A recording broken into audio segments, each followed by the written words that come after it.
जय माता दी। माँ भगवती सदा आप सभी की मनोकामनाएं पूर्ण करें। कलश विसर्जन एक महत्वपूर्ण और भावपूर्ण क्षण होता है जो न केवल पूजा के समापन का प्रतीक होता है बल्कि उसमें समाहित भावनाओं और आस्था का सार भी प्रस्तुत करता है।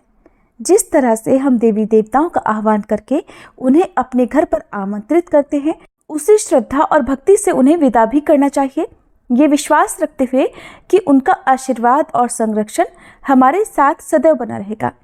इस बार कलश विसर्जन और दुर्गा विसर्जन 12 अक्टूबर शनिवार को सुबह 10:59 से शाम 5 बजे के बीच में किया जाएगा। ध्यान रखिएगा, सुबह सूर्योदय के बाद और शाम को सूर्यास्त से पहले विसर्जन कर लेना चाहिए।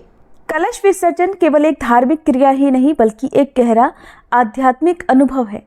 यह हमें इस बात का स्मरण कराता है कि हर आरंभ का एक समापन भी होता है और ये समापन भी नए आरंभ की ओर संकेत करता है। विसर्जन के दिन देवी देवता का प्रतीक स्वरूप जल में विलीन होता है, लेकिन उनकी कृपा, शक्ति और आशीर्वाद हमारे जीवन में सदा प्रवाहित होते रहते हैं। इस विसर्जन के साथ हम अपने जीवन में सकारात्मक ऊर्जा और नए उत्साह का स्वागत करते हैं और हमारे अंदर या हमारे घर में जितनी भी नेगेटिविटी है वो सभी विसर्जन के साथ ही हमसे दूर हो जाती है। जिस तरह से कलश स्थापित करते समय कुछ नियमों का पालन किया जाता है या कुछ बातों का ध्यान रखा जाता है, उसी तरह से कलश विसर्जन के भी कुछ सामान्य नियम होते हैं जिनका पालन श्रद्धा और मर्यादा के साथ करना चाहिए। विसर्जन के समय हम केवल एक प्रतीकात्मक वस्तु को जल में प्रवाहित नहीं कर रहे होते बल्कि अपनी मनोकामनाओं को, अपनी चिंताओं को, अपनी आशाओं को ईश्वर के चरणों में भी समर्पित कर रहे होते हैं।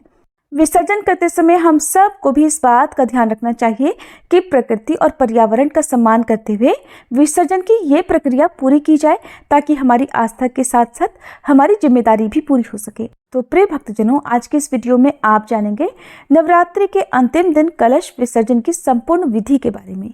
आप जानेंगे कि कलश विसर्जन करते समय सबसे पहले कौन सी सामग्री को हटाना चाहिए और किस मंत्र का जाप या किस मंत्र का उच्चारण आपको विसर्जन करते समय करना चाहिए। यदि आपने जो नारियल रखा हुआ है उसका पानी सूख जाए, जब आप उस नारियल को तोड़ते हैं उसका पानी सूखा हुआ हो तो फिर क्या किया जाता है, या आपने जो मिट्टी का कलश स्थापित किया हुआ है अंतिम दिन यदि उसमें जल ना बचे, पूरा जल सूख जाए तो क्या किया जाता है। कलश के अंदर जो भी जल सामग्री आपने डाली है उनमें से किन किन का विसर्जन किया जाता है, कौन सी सामग्री अपने पास रखी जाती है। यदि आपने पिछले साल का नारियल अब भी अपने घर की तिजोरी में रखा हुआ है और इस बार का नारियल आपको फिर से रखना है तो फिर पुराने वाले नारियल का क्या करना है, ये सारी बातें आज की इस वीडियो में आप जानने वाले हैं। विसर्जन वाले दिन सबसे पहले आपको ध्यान रखना है कि माँ भगवती के सभी 9 स्वरूपों का एक बार फिर से आपको ध्यान करना है। उनके बीज मंत्र का उच्चारण आप कर सकते हैं या सभी नवदुर्गाओं को हाथ जोड़कर प्रणाम करें और धूप दीप जलाकर माता रानी की पूजा करें। इन 9 दिनों में यदि आपसे कोई भूल चूक हुई हो तो सच्चे मन से माता रानी से प्रार्थना करें, माता रानी का श्रृंगार करें, 16 श्रृंगार की सामग्री माता रानी को चढ़ाएं और उसके बाद आप यदि सुहागिन है तो माता रानी से सुहाग लें। अब सबसे पहले हम माता की जो मूर्ति या तस्वीर आपने स्थापित की हुई है उन्हें अपनी जगह से थोड़ा सा हिलाएंगे। यदि मूर्ति स्थापित की है तो मूर्ति को अपनी जगह से थोड़ा सा हिलाकर रखना है। यदि तस्वीर है तो तस्वीर जिस भी जगह पर आपने चिपकाई हुई है उन्हें थोड़ा सा हटा लेना है, छुटा लेना है, पूरी तरह से मत हटाइएगा। अब इसके बाद हमें कलश विसर्जन की तैयारी करनी है। तो कलश के ऊपर रखे हुए नारियल को हमें सबसे पहले हटाना होता है। तो नारियल को आप अपने माथे से लगाकर प्रणाम करें और नारियल हटाते समय या नारियल उतारते समय आपको एक मंत्र का उच्चारण करना है। ये मंत्र है और इस मंत्र का जाप आपको अपने हाथों में थोड़े अक्षत लेकर करना है। मंत्र है गच्छ गच्छ सुरश्रेष्ठे स्वस्थानम परमेश्वरी पूजा आराधन काले च पुनरागमनाय च रूपम देहि यशो देहि भाग्यम भगवती देहि में पुत्रान देहि धनम देहि सर्वान कामांश्च देहि में महिषग्नि महामाये चामुंडे मुंडमालिनी आयुर आरोग्यम ऐश्वर्यम देहि देवी नमोस्तुते। भक्तजनों, आगे की प्रक्रिया बताने से पहले आपको बताते हैं कि माँ दुर्गा का विसर्जन क्यों किया जाता है। मान्यता है कि माँ दुर्गा अपने बच्चों कार्तिक और गणेश जी के साथ माँ लक्ष्मी जी, माँ सरस्वती और माँ दुर्गा पृथ्वी पर कुछ दिन बिताने के लिए आती हैं। फिर उन्हें वापस अपनी ससुराल अर्थात भगवान शिव के पास जाना होता है। इस समय को विसर्जन के रूप में मनाया जाता है। विसर्जन करने से पहले माँ दुर्गा का पूरा श्रृंगार किया जाता है। सुहागिन महिलाएं एक दूसरे की मांग और चूड़े पर सिंदूर लगाती हैं, जिसे समृद्धि और सौभाग्यवर्धक प्रतीक कहा जाता है। बंगाल में इस पर्व का विशेष महत्व होता है, जहाँ पर इसे सिंदूर खेला के नाम से जाना जाता है। सभी सुहागिन महिलाओं को माता की विदाई करने से या कलश विसर्जन करने से पहले अपने माथे पर अपनी मांग में सिंदूर लगाना चाहिए और माता से आशीर्वाद रूप में श्रृंगार की कोई ना कोई सामग्री अपने पास रखनी चाहिए। कुंवारी कन्या यदि विवाह के लिए नवरात्रि के व्रत रख रही है तो माता को श्रृंगार की सामग्री अर्पित करके कुछ वस्तुएं जैसे चूड़ी बिंदी अपने लिए रख सकती हैं और बाद में आशीर्वाद रूप में इसका प्रयोग कर सकती हैं। अब जानिए आगे की प्रक्रिया। नारियल को हटाते समय आप उसे अपने माथे से लगाएं, प्रणाम करें और फिर नारियल को अपने परिवार की किसी सुहागिन महिला के आंचल में दे दें। अगर आप खुद सुहागिन हैं और विसर्जन कर रही हैं तो आपको इस नारियल को अपने आंचल में लेना चाहिए, जिसे आपके घर में आपके पति या आपकी संतान या आपका भाई कोई भी आपके आंचल में दे सकता है।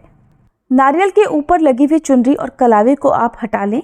चुनरी को आप तुलसी जी के पौधे में बांध सकते हैं, अपने घर के मुख्य द्वार पर बांध सकते हैं, किसी पवित्र पौधे में बांध सकते हैं जो कि शुभता का प्रतीक होता है। कलावे को आप अपने परिवार के किसी भी सदस्य के हाथों में बांध सकते हैं। जिन्हें बहुत जल्दी नज़र लगती हो उस व्यक्ति के हाथों में आप इस कलावे को बांध सकते हैं।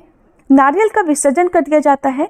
कुछ लोग मंदिर में रखकर आते हैं तो कुछ लोग इस नारियल को कन्या पूजन के समय तोड़कर प्रसाद रूप में सभी कन्याओं को बांटते हैं और खुद भी ग्रहण करते हैं।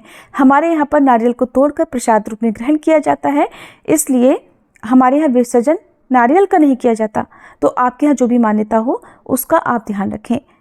कुछ लोग इस नारियल को तिजोरी में रखते हैं जहाँ पर धन रखते हैं। तो अगर आप पहले से इस नियम का पालन करते आए हैं तो आपकी तिजोरी में पिछले साल का नारियल रखा होगा, उस नारियल को आप इस बार पानी में विसर्जित कर दें, बहते जल में विसर्जित कर दें और जो इस बार का नारियल है उसे आप तिजोरी में लाल कपड़े में बांधकर रख सकते हैं। इससे धन में वृद्धि होती है। नारियल हटाने के बाद अब ऊपर जो आम या अशोक के पत्ते रखे हैं आप उन्हें हटाइए। हर सामग्री को माथे से स्पर्श कराने के बाद ही किसी अलग पात्र में रखना चाहिए। इन पत्तों का विसर्जन करना होता है। अब कलश के अंदर रखे हुए जल को किसी पुष्प की सहायता से या जो आम या अशोक के पत्ते आपने लगाए हैं उन्हीं में से एक पत्ता लेकर उसका पूरे घर में छिड़काव करना चाहिए। घर के हर सदस्य को इस पवित्र जल को अपने माथे से अपनी आंखों से लगाना चाहिए और उसके बाद बचे हुए जल को किसी गमले में किसी पौधे में विसर्जित कर देना चाहिए। तुलसी के पौधे में इस जल को डालने से बचना चाहिए, क्योंकि माँ भगवती की या किसी भी माता रानी की पूजा में माता रानी को तुलसी के पत्ते नहीं चढ़ाए जाते हैं, इसलिए इस जल को आप किसी अन्य पौधे में डाल सकते हैं। जल के अंदर की जो सामग्री आपको अपने पास रखनी है वो है कौड़ी या आपने एक का सिक्का जो डाला है उसे आप अपने पास रखिए। बाकी सभी सामग्री का आपको विसर्जन कर देना चाहिए। अगर आपने मिट्टी का कलश स्थापित किया हुआ है तो हो सकता है कि अंतिम दिन तक कलश में जल बिल्कुल भी ना बचे या बहुत थोड़ा सा जल बचे। अगर बिल्कुल भी जल नहीं बचा है तो भी आपको परेशान होने की आवश्यकता नहीं है, क्योंकि मिट्टी के कलश में रखा हुआ जल अक्सर सूख ही जाता है। धातु के बर्तन में यदि आपने रखा है, धातु के कलश में रखा है तो उस जल का आपको इसी प्रकार विधि विधान से विसर्जन करना चाहिए। अगर आपने ज्वारे बोए हैं तो अब सबसे पहले आप थोड़े थोड़े ज्वारों को ऊपर से तोड़कर आप परिवार के सभी सदस्यों में प्रसाद रूप में बांटें, खुद भी ग्रहण करें और बाकी बचे हुए ज्वारों को आप गौ माता को खिला दें और जो मिट्टी है उसे आप पौधे में अपने घर के गमलों में डाल सकते हैं। अगर आपने मिट्टी के कलश का या मिट्टी के बर्तन का जो ज्वारे बोने के लिए आपने रखा है, प्रयोग किया है, तो उसमें आप चिड़ियों के लिए दाना पानी रख सकते हैं या फिर आप उन्हें जल में विसर्जित कर सकते हैं। मिट्टी की चीज़ों का जल में विसर्जन करने से जल दूषित नहीं होता है। अब जो भी विसर्जन की सामग्री है, जैसे कि आपने कलश में जो पुष्प डाले हैं या पुष्पमाला से कलश को सजाया है, उन सभी पुष्पों का आपको विसर्जन करना है। यदि आसपास नदी तालाब हो तो वहाँ पर आप पुष्प को विसर्जित कर सकते हैं। ध्यान रखें, प्लास्टिक की या आर्टिफिशियल किसी भी सामग्री का विसर्जन आपको नदी में नहीं करना है, जिससे नदी का जल दूषित हो जाएगा तो आपको उसका दोष लगेगा। और विसर्जित करते समय आप 7 चुटकी हल्दी भी विसर्जन करते समय जल में डालें। ऐसा करने से आपकी जो भी विसर्जन की विधि है वो पूर्ण होगी। ये थी आज की वीडियो। उम्मीद है जानकारी आपको पसंद आई होगी।